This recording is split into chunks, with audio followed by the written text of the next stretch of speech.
dahil po sa dengue. Alam niyo po kung anong sabi nung nanay sa akin?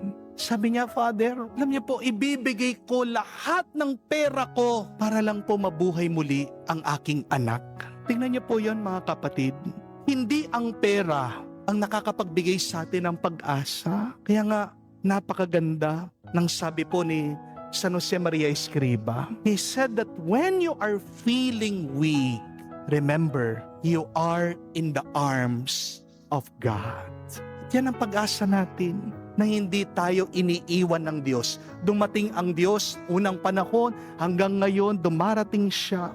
Maghintay ka, darating ang grasyang pagpapala na kailangan mo. May pag-asa pa rin sa gitna ng ating mga lungkot dahil hindi tayo iniiwan ng Diyos.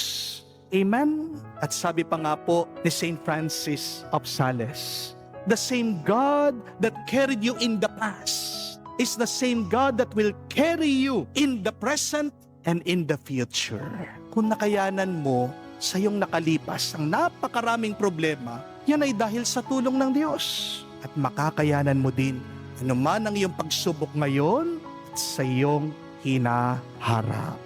My dear friends, Advent is not only about God coming 2,000 years ago. Advent is really about God coming today.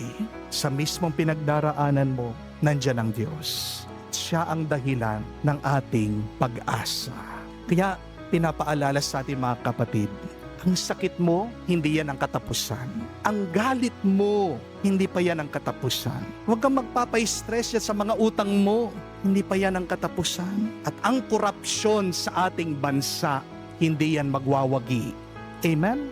Dahil ang liwanag ng Diyos ay sumisinag na, kaya umasa ka pa rin. Lumaban ka, kapatid. Magpatuloy ka dahil pinaglalaban ka ng Diyos araw-araw. Dahil sa Kanya, tayo din makakarating sa Kanyang pangako, buhay na walang hanggan.